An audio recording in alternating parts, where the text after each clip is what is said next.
تشریف فرما تھے، اس طالع ابو بکر و عمر، حضرت صدیق اکبر اور حضرت عمر حضور کی انجمن میں رونق افروز ہوئے، حاضر خدمت رسول اقدس صلی اللہ علیہ وسلم ہوئے۔ تو اللہ کے نبی نے عمر اور ابو بکر کی آمد پہ بڑے عظیم کلمات ارشاد فرمایا ہاذان السمع والبصر، اے لوگوں سن لو، یہ ابو بکر اور یہ عمر، یہ میرے کان بھی ہیں اور یہ میری آنکھیں بھی ہیں۔ ایک آنکھ ابو بکر ہے اور ایک کان عمر ہے، اور ایک کان ابو بکر ہے اور ایک کان عمر ہے۔ تو جو لوگ ان ہستیوں پہ حملہ آور ہوتے ہیں، ان بدبختوں کو سوچنا چاہیے کہ وہ کس جگہ پہ حملہ کر رہے ہیں۔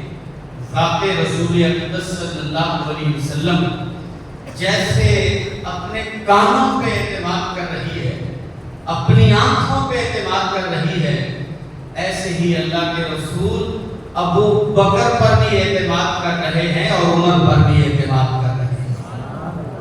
جناب بنے گی محبان چار یار کی قبر، جو اپنے سینے میں یہ چار باغ لے کے چلے۔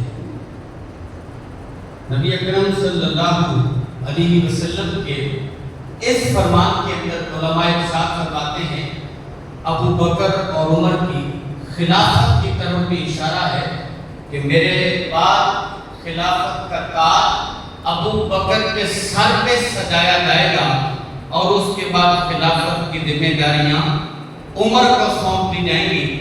تو اسی کو اعلیٰ حضرت نے یوں بیان کیا، چشم و گوش وزارت پہ اللہ کو سلام۔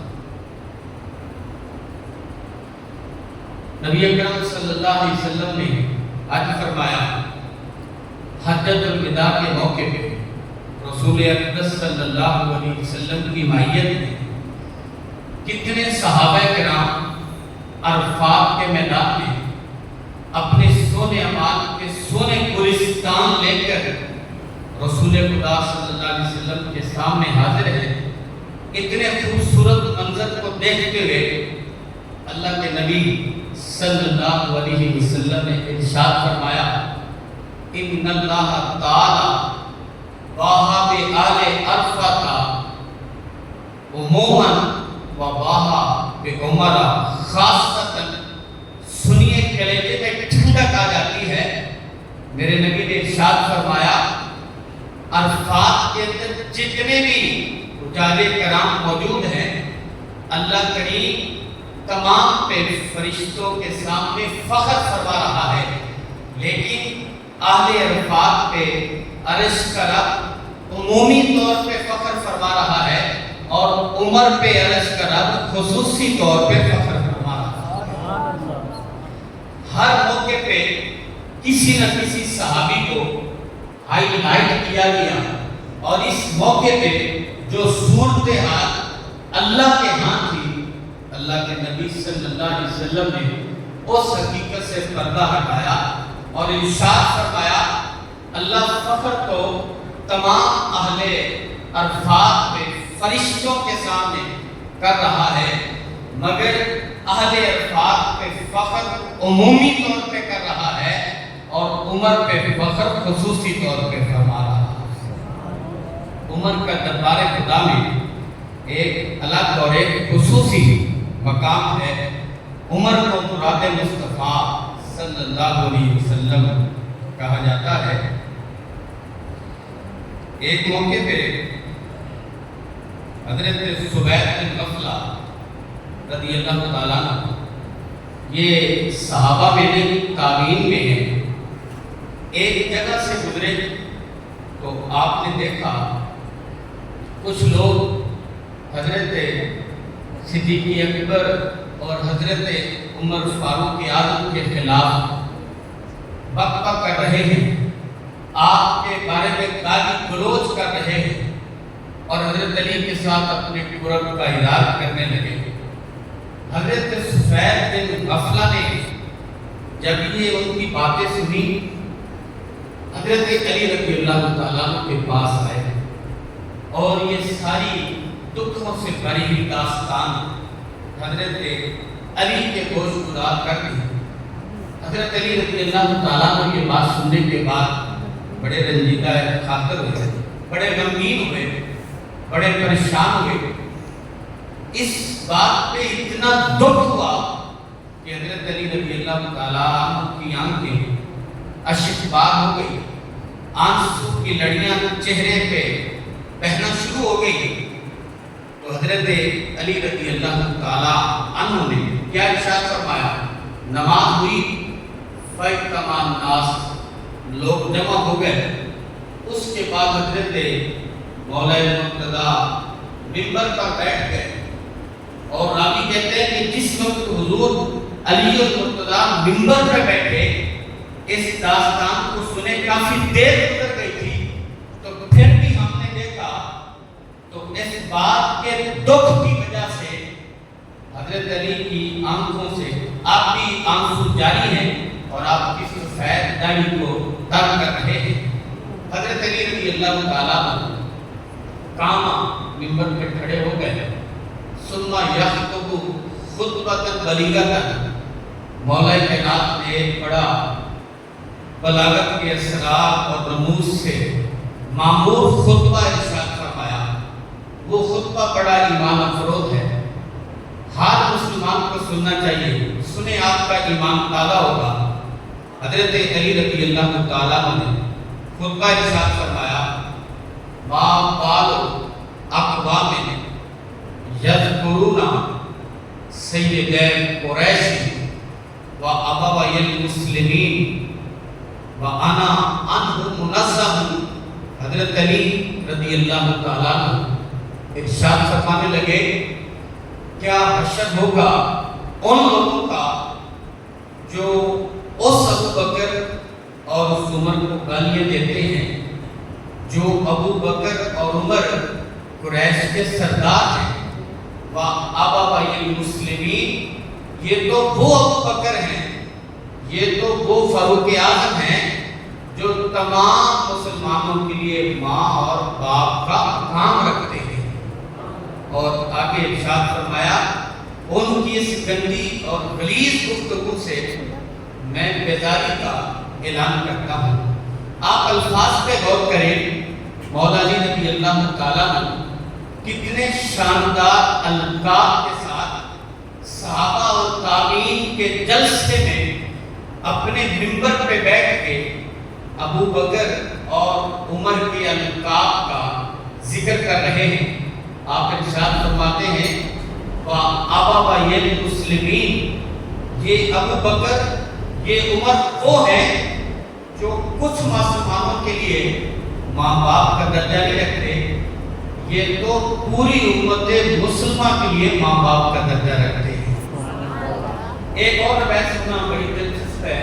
حضرت امام غازی زاہدی نے ذکر کیا تاریخ اسلام کے اندر کہ قال ابو اسامہ، حضرت ابو اسامہ فرمانے لگے، تدرون من ابو بکر و عمر، اے لوگوں جانتے ہو ابو بکر کون ہیں اور عمر کون ہیں؟ یہ سوال کرنے کے بعد حضرت ابو اسامہ نے اپنے سوال کا جواب اہل مدینہ کو خود عنایت فرمایا اور ارشاد فرمایا، ہما ابو الاسلام و امہ، اے لوگوں مجھ سے سنو، میں تمہیں بتاتا ہوں کہ کون ہے ابو بکر اور کون ہے فاروق اعظم۔ آپ نے ارشاد فرمایا، غور سے سنو، ابو بکر اور عمر یہ وہ ہستیاں ہیں جن کو اسلام کا باپ بھی سمجھا جاتا ہے اور اسلام کی ماں بھی سمجھا جاتا ہے۔ کتنا مقام ہے اس ہستی کا، یا غوث اعظم کا مقام کتنا ہے، ایک قطب کا مقام کتنا ہوتا ہے، عدالت کے مقاموں کی فہرست کتنی طویل ہوتی ہے، مگر یہ وہ ہستیاں ہیں جن کو قطب نہیں کہا جا رہا، جن کو غوث نہیں کہا جا رہا، یہ تو وہ ہستیاں ہیں جن کو بھرے بدلے میں اسلام کا باپ بھی کہا جا رہا ہے اور اسلام کی ماں بھی کہا جا رہا ہے۔ تو ان لفظوں کی روشنی میں ہم امت مسلمہ کو یہ پیغام دیتے ہیں کہ کون ہے جو اسلام کا ہے، جو ابو بکر کا ہے، جو عمر کا ہے، وہی اسلام کا بن سکتا ہے۔ جو ابو بکر اور عمر کا نہیں بن سکتا وہ کبھی اسلام کا نہیں بن سکتا۔ اسی کو آج حضرت جو بیان کرتے ہیں، جناب بنے گی محبانے چار یار کی قبر، جو اپنے سینے میں یہ چار باغ لے کے چلے، جنت میں وہی جائے گا جس کے سینے میں صدیق اکبر کی محبت کا گلستان آباد ہوگا۔ جنت کا وہی مہمان بنے گا جس کا دل عمر کے نام پہ فدا ہوتا ہے۔ تو تھوڑا سا بیک آئیے، ابھی حضرت علی المرتضیٰ کا خطبہ تمام نہیں ہوا۔ حضرت علی نے آگے ارشاد فرمایا، ہما امام الہدیٰ و شیخ الاسلام۔ غور سے سننا، حضرت علی فرماتے ہیں تم جانتے ہو ابو بکر کون ہیں جن کے خلاف کچھ لوگ گالی گلوچ کر رہے تھے؟ تمہیں تعارف ہے عمر کس ہستی کا نام ہے؟ آپ ارشاد فرماتے ہیں منبر پہ کھڑے ہو کر صحابہ اور انجمن تابعین کے سامنے کہ ابو بکر عمر ہما امام الہدیٰ اور شیخ الاسلام، ابو بکر اور عمر یہ اسلام کے شیخ بھی ہیں اور ہدایت کے امام اور پیشوا بھی۔ آج بھی کچھ لوگ شیخ الاسلام ہیں، کوئی کسی کو لقب دیتا ہے، کسی کو کسی سے لقب ملتا ہے۔ اب حضرت علی المرتضیٰ امام الہدیٰ کہہ رہے ہیں، شیخ الاسلام کہہ رہے ہیں۔ صدیق اکبر اور عمر کو میں شیخ الاسلام نہیں کہہ رہا ہوں، یا کوئی ایک نام نہاد مفتی امام الہدیٰ نہیں کہہ رہا۔ جس ہستی کو مولا مقتدار کے نام سے پہچانا جاتا ہے، جس کا تعارف حیدر کرار ہے، جس کو شیر خدا کے نام سے لوگ جانتے ہیں، جن کو مولا کائنات کہا جاتا ہے، وہ کہہ رہے ہیں لوگوں سن لو ابو بکر عمر ہدایت کے امام بھی ہیں اور ساتھ ساتھ شیخ الاسلام بھی۔ کیسا تعارف ہے حضرت علی کے ذہن بابرکت میں جو امت کے سامنے رکھا جا رہا ہے۔ حضرت علی رضی اللہ تعالیٰ عنہ آگے ارشاد فرماتے ہیں وَمِمَّا یقولون بریء، اے لوگوں سن لو جنہوں نے ابو بکر اور عمر کے بارے میں نازیبا کلمات استعمال کیے ہیں، میں ان سے بری ہوں، لیکن صرف بری نہیں، وَعَلَىٰ مَا یقولون مُعَاقِبٌ، جنہوں نے ابو بکر اور عمر کی شان میں گستاخی کی ہے، میں ان سے بیزاری کا اعلان بھی کرتا ہوں اور ان کو سزا دینے کا اعلان بھی کرتا ہوں۔ اور آگے آپ نے بڑا کمال کا جملہ ارشاد فرمایا، آب زر سے بھی لکھا جائے تو اس کا حق ادا نہیں ہوتا۔ آپ فرماتے لا یحبہما الا کل مومن تقی۔ حضرت علی منبر پہ کھڑے ہو کے باباکے دوہر اعلان فرما رہے ہیں، اے لوگوں سن لو، ہر سینے میں ابو بکر کی محبت نہیں آتی، ہر سینے میں عمر کا پیار نہیں آتا۔ ابو بکر کی محبت اور عمر کا پیار اللہ اسی سینے کو عطا کرتا ہے جیسے سینے میں ایمان بھی ہوتا ہے اور ساتھ تقویٰ بھی موجود ہوتا ہے۔ سبحان اللہ۔ ہر سینے کو حب ابی بکر اور حب عمر نصیب نہیں ہوتی۔ عقیدہ طحاویہ کی عبارت ہے، فرماتے ہیں حبہم ایمان و دین و احسان، صحابہ سے محبت کرنا یہ ایمان اور دین ہے اور یہ بندے کے لیے بہت بڑی بھلائی ہے۔ وبغضہم، اور صحابہ سے بغض رکھنا یہ کفر ہے، سرکشی ہے، نافرمانی ہے۔ حضرت علی کے اس بلیغ خطبے کا اگلا جملہ کیا ہے؟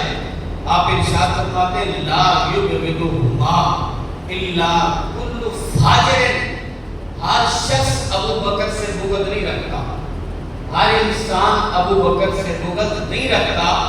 ابو بکر سے بغض وہی رکھے گا جس کو اللہ اللہ کے دربار سے دھتکار دیا گیا ہے، جس کا سینہ فسق و فجور اور کفر کی بیماریوں میں مبتلا ہو چکا ہے، وہی شخص ابو بکر اور عمر کے بغض میں مبتلا ہوتا ہے۔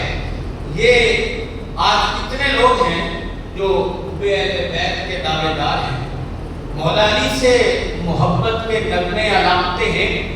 یہ جو حضرت علی کے جملے ہیں غور سے سننا، لا یحبہما الا کل مومن تقی ولا یبغضہما الا کل فاجر، یہ پیار اور محبت کی کسوٹی ہے کہ آپ لوگوں کی گفتگو سنیں جن کی تقریر کا مضمون یہی ہو جو علی کے خطبے کا مضمون ہے، تو آپ کہہ سکتے ہیں یہ دل و جان سے اہل بیت سے محبت کرتے ہیں۔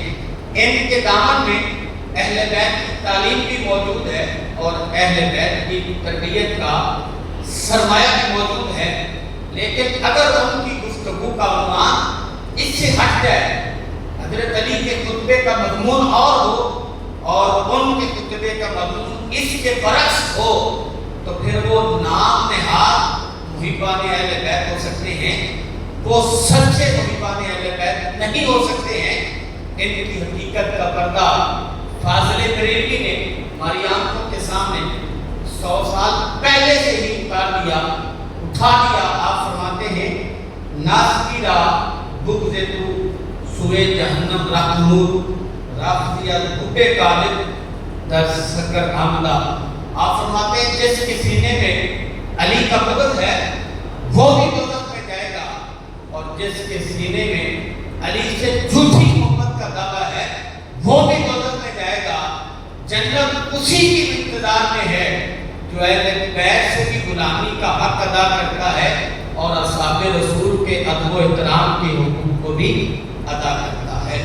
حضرت علی رضی اللہ تعالیٰ کے خطبے میں جو آخری لفظ ہے وہ سنیے، جن لفظوں پہ مولا کائنات کا خطبہ تمام ہو رہا ہے۔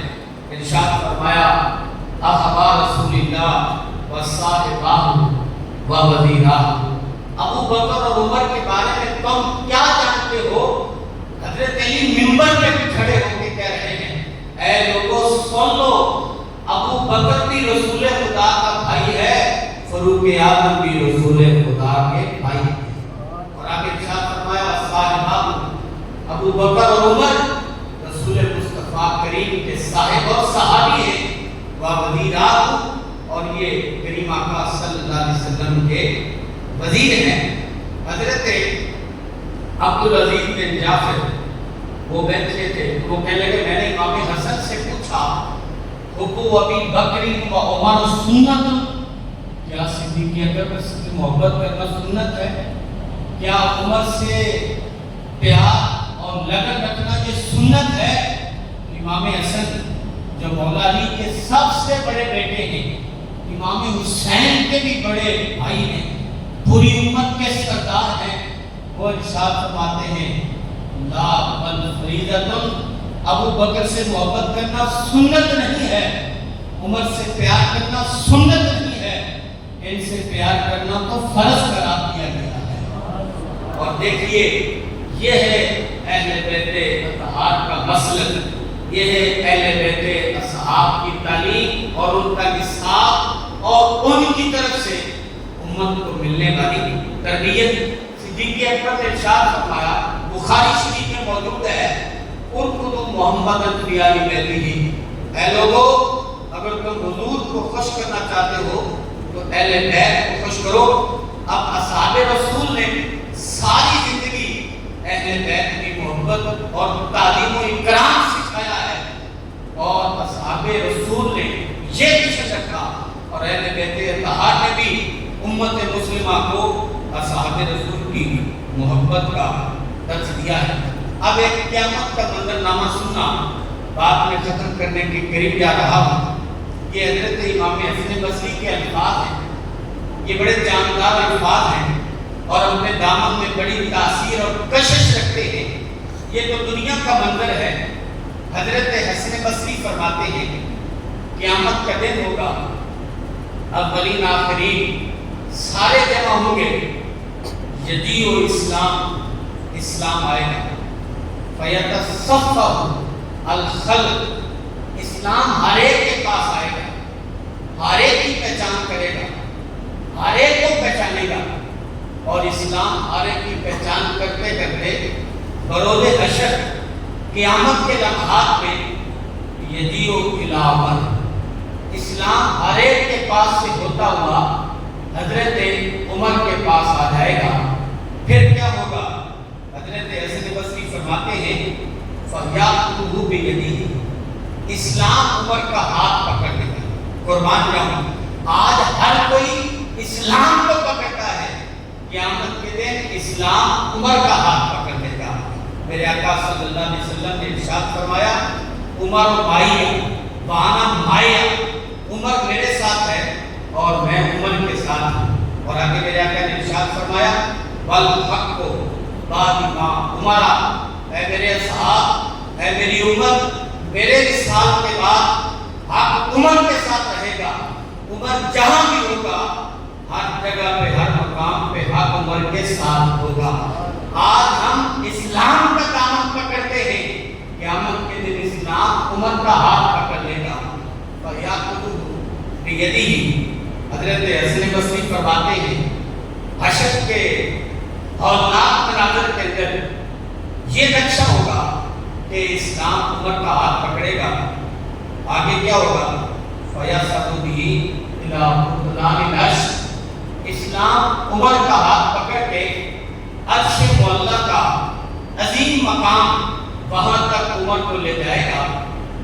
پھر انی کنت خفیہ فیقول اے رب، اسلام اللہ سے عرض کرے گا اے رب کریم، میں انی کنت خفیہ، میں چھپا ہوا تھا، میں پوشیدہ تھا، حالات ہی ایسے تھے، لیکن ھذا اظہرنی، اے اللہ میں چھپا ہوا تھا، حالات ایسے تھے، لیکن یہ عمر ہے جس نے مجھے پوری کائنات میں ظاہر کر دیا ہے۔ یہ اسلام تعریف کر رہا ہے، یہ اسلام رب کے دربار میں عمر کا تعارف کروا رہا ہے۔ تو پھر دل بھی مانتا ہے کہ ابو بکر بھی اسلام کے ماں باپ ہیں اور عمر بھی اسلام کے ماں باپ ہیں۔ تو اسلام اللہ سے عرض کرے گا باری تعالیٰ حالات ایسے تھے، میں چھپا ہوا تھا۔ صحابہ کہتے ہیں نا عمر کے اسلام آنے سے پہلے ہم چھپ کے عبادت کرتے تھے، اور عمر کے اسلام لانے کے بعد ہم حلال اعلان عبادت کیا کرتے تھے۔ اور اس سے بڑی شہادت حضرت عبداللہ ابن مسعود فرماتے ہیں جب تک عمر اسلام نہیں لائے حالات اور تھے، اور جب سے عمر اسلام لائے اللہ نے مسلمانوں کو ہمیشہ کے لیے عزتوں کے تاج عطا فرما دیے۔ یہ صحابہ کے کمنٹس ہیں۔ حضرت عبداللہ ابن مسعود کہتے ہیں کہ جب سے عمر اسلام لائے اس وقت سے اہل اسلام ہمیشہ کے لیے معزز ہو گئے۔ تو قیامت کے دن اسلام کہے گا وَأَذْرَنِي، اے اللہ میں مغلوب تھا، اس عمر نے مجھے پوری دنیا کے اندر غلبہ عطا کر دیا تھا۔ تو پھر ہوگا کیا؟ اب رب فرمائے گا اسلام سے اب تو کیا چاہتا ہے؟ تو اسلام کہے گا اے باری تعالیٰ جیسے دنیا میں عمر نے مجھے عزت عطا کی ہے، آج حشر کے میدان میں تو عرش کا رب ہو کے عمر کو عزت عطا فرما۔ تو پورا معاشر اس عزت کا مشاہدہ کرے گا۔ فَجْرِيُّ الْمَلَائِكَةُ بِإِذْنِ اللَّهِ تعالیٰ، تو اللہ تعالیٰ کی طرف سے ملائکہ آ جائیں گے، فَتَأْخُذُ بِيَدِهِ نَفْسَ نفسی کا عالم ہوگا۔ ملائکہ آئیں گے اور سارے عزت والے فرشتے حضرت عمر کا ہاتھ پکڑ لیں گے، فَتُدْخِلُهُ الْجِنَانَ وَالنَّاسُ فِي الْحِسَابِ، لوگ حساب میں پھنسے ہوں گے اور فرشتے پروٹوکول کے ساتھ عمر کو جنت میں داخل کر رہے ہیں۔ یہ ہے شان عمر کہ لوگ اپنے اپنے اعمال کی پریشانیوں میں مبتلا ہوں گے اور عمر جنت میں بہشت برین کا، رب کریم کا مہمان بن کے بیٹھا ہوگا۔ اسی طرح نبی اکرم صلی اللہ علیہ وسلم تشریف فرما تھے، حضرت عمر نے سوال کیا اے اللہ کے رسول، جب منکر نکیر میری قبر میں آئیں گے وہاں میرا کیا حال ہوگا۔ سننے والی ہے داستان، نبی علیہ السلام کی گفتگو کا موضوع تھا کہ منکر نکیر کی آنکھیں بڑی ڈرونی ہوں گی، نیلی نیلی ہوں گی، اور منکر نکیر کے دانت نیزوں کی طرح ہوں گے، اور وہ زمین پھاڑتے پھاڑتے قبر میں آئیں گے تو آگ قبر پہ روب طاری ہو جائے گا۔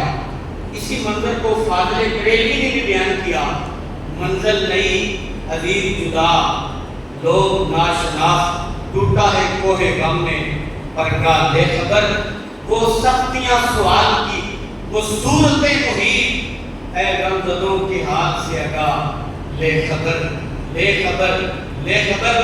تو حضرت عمر عرض کرتے ہیں یا رسول اللہ، جب میں قبر میں پہنچوں گا، منکر نکیر آئیں گے سوالات کے لیے، میرا کیا حال ہوگا؟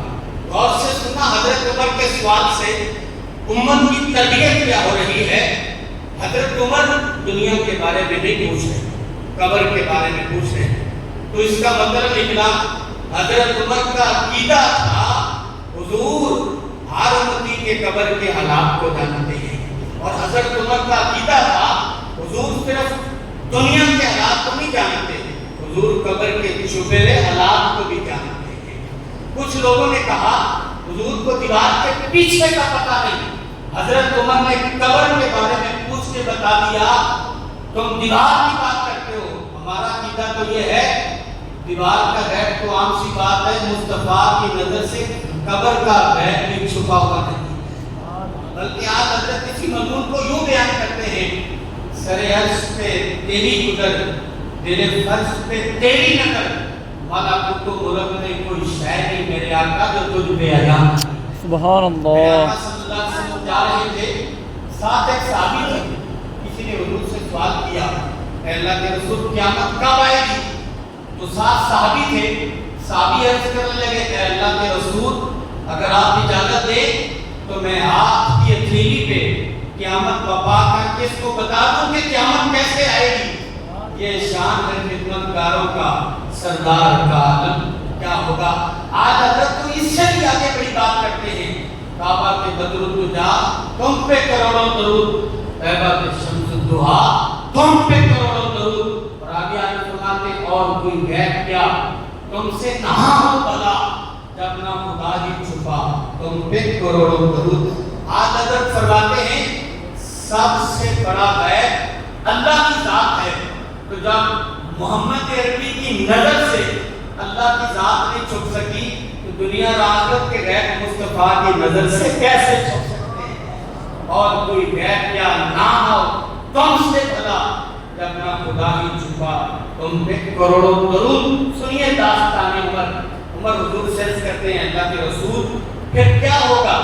تو میرے آقا کے ساتھ فرماتے ہیں عمر جب تیری قبر میں منکر نکیر آئیں گے نا تو ان کو لینے کے دینے پڑ جائیں گے۔ کیسے یا رسول اللہ؟ ارشاد فرمایا دوسروں کی قبر میں وہ آتے ہیں سوال کرتے ہیں، عمر جب وہ تیری قبر میں آئیں گے وہ تجھ سے سوال نہیں کریں گے، تو ان سے پوچھنا شروع کر دے گا۔ یا رسول اللہ کیسے؟ تو فرمایا اے عمر جب منکر نکیر تیری قبر میں آئیں گے نا تو ان سے یوں مخاطب ہوگا ربی اللہ وما ربکما، میرا رب تو اللہ ہے، اے فرشتوں بتاؤ تمہارا رب کون ہے؟ یہ حضور کی غلامی کی پابند ہے، یہ حضور کی محمد سے وفاتوں نے تو ہم تیرے ہیں، یہ جہاں چیز ہے کیا لوہ قلم تیرے ہیں۔ حضرت عمر فرمائیں گے جو عمر نے کتنے سال بعد میں کہنا ہے مصطفیٰ اس سے پتہ امت کے سامنے پہلے ہی ہٹا رکھے گا۔ تو عمر فرمائیں گے دینی الاسلام، میرا دین اسلام ہے، ماں دینوں کو ماں، تمہارا دین کیا ہے؟ پھر عمر کہیں گے محمد النبی، میرے نبی محمد الرسول اللہ ہے، تمہارے نبی کون ہیں؟ تو اس کے بعد فائنل جملہ سنیے جو اس قصے کا ماں اصل جان ہے، تو فرشتے کہیں گے لا ندری، اے عمر ہمیں سمجھ نہیں آ رہی آپ امتحان دینے کے لیے آئے ہیں یا امتحان لینے کے لیے آئے ہیں۔ یہ حضور کے غلاموں کی شان ہے، یہ ان کی شان ہے جنہوں نے تن من دھن سب کچھ میرے آقا کے نام پہ قربان کر دیا. ایک دن حضرت ابو ذر نے عمر کو کہا انت کفر الاسلام، تم اسلام کے پتالے ہو، لاٹ ہو. حضرت عمر نے کہا ابو ذر یہ تم نے مجھے کیا کہہ دیا؟ کہا اے عمر تیری شان پہ قربان، ایک دن ہم حضور کے سامنے بیٹھے تھے تو اللہ کے نبی نے ارشاد فرمایا اے میرے صحابہ سن لو، لن تصیبکم فتنۃ، جب تک تم میں عمر موجود ہے اس وقت تک اے صحابہ تم میں کوئی فتنہ داخل نہیں ہو سکتا ہے. اس لیے عمر اپنے آپ کو کفر الاسلام، اسلام کا تالا اور اسلام کا لاٹ کہا ہے. ایسے ہی اللہ کے نبی صلی اللہ علیہ وسلم کی نسبت سے جڑنے کے بعد عمر کو اتنی پاور ملی. حضرت عمر رضی اللہ تعالیٰ عنہ ایک مقام پہ رومی سفیر کے ساتھ گفتگو کر رہے تھے. ادھر سے نماز کا جماعت کا وقت ہوا. حضرت عمر گفتگو چھوڑ کے ادھر گئے. آپ نے صفوں کو سیدھا کیا، ایک منظم نظام برپا کیا، پھر نماز پڑھائی. اور یہ سارا منظر رومی سفیر دیکھتا رہا، مرعوب ہو گیا، متاثر ہو گیا. اور جب عمر سے دوبارہ ملاقات ہوئی تو کہنے لگا اے عمر یہ تیرا شاندار اور منظم نظام دیکھ کر میں یہ کہتا ہوں تیرے ہاتھ میں پاور اتنی ہے کہ تو کسی بھی ملک پر حملہ کرے تو دنیا کی کوئی طاقت اس ملک کو فتح کرنے سے تجھے روک نہیں سکتی ہے. کہ محمد سے وفاتوں نے تو ہم تیرے ہیں، یہ جہاں چیز ہے کیا لوہو قلم کے. نعرہ